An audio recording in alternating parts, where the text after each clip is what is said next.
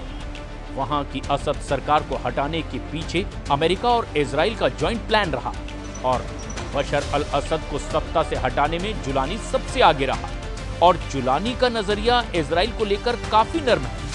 Netanyahu भी कह चुके हैं कि सीरिया में असद सरकार को हटाना इजराइल का मास्टर स्ट्रोक है।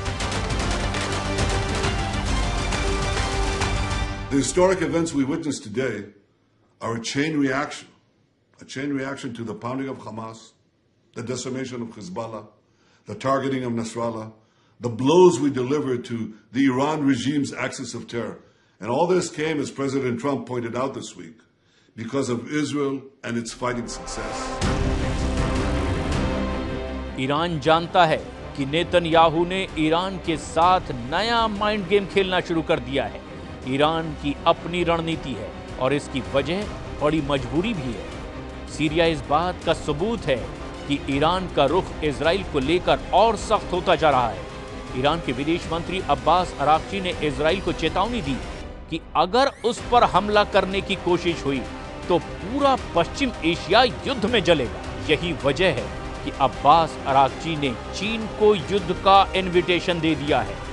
ईरान चाहता है कि चीन भी सीरिया, गाजा और लेबनान के वॉर जोन में एंट्री करे और इसे ही ईरान की चीन के साथ सबसे बड़े युद्ध की डील कहा जा रहा है। ईरान किसी भी कीमत पर नहीं चाहता कि सीरिया में इजराइल मजबूत हो, जबकि नेतन्याहू ने तो सीरिया में बफर जोन का एक्सटेंशन बनाना भी शुरू कर दिया है।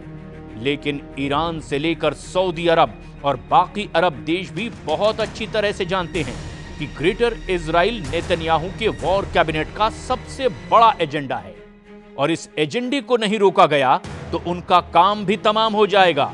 और यही वजह है कि ईरान ने बाकी अरब देश से अपने संबंध बेहतर बनाने शुरू कर दिए हैं।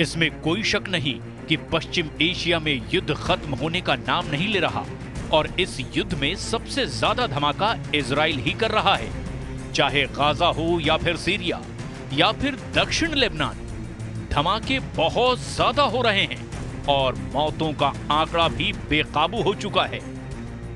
इस वक्त गाजा, लेबनान और सीरिया के आसमान में इजराइल की एयरफोर्स बहुत एक्टिव है।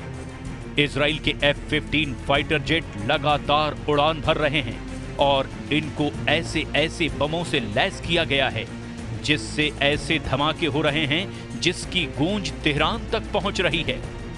इजराइल के इन धमाकों के साथ सीरिया में जुलानी का ऐसा तूफान आया है कि उस तूफान में न सिर्फ बशर अल असद की सरकार उड़ी बल्कि असद की मदद करने वाले पुतिन और खामनेई का मजबूत खूंटा भी उखड़ गया। जुलानी ने सीरिया में ऐसा जाल फैलाया कि इस जाल में फंसे रूस और ईरान की सेना को सीरिया से भागना पड़ा। जुलानी का जाल बुनने वाले तुर्की और इजराइल इस वक्त बहुत खुश हैं। जुलानी का जाल इतना मजबूत बताया जा रहा है जिसकी जद में अब कई और अरब देश भी आ सकते हैं। डर है कि इसमें जॉर्डन के राजा किंग अब्दुल्ला भी फंस न जाएं और जुलानी का अगला टारगेट जॉर्डन बन सकता है। खौफ सऊदी अरब में भी बढ़ चुका है। यही वजह है कि सीरिया में तख्ता पलट से पहले सऊदी अरब के क्राउन प्रिंस ने बशर अल असद की तरफदारी में कई बातें भी कही थी। इजराइल के धमाकों को लेकर ईरान में खौफ सबसे ज्यादा है। इजराइल सीरिया के सभी मिलिट्री अड्डे तबाह कर चुका है। जुलानी के कब्जे के बाद तो लेबनान और ईरान के बीच वाली ईरान की सप्लाई लाइन भी अब खत्म हो चुकी है और यही वजह है कि ईरान बहुत ज्यादा बेचैन है।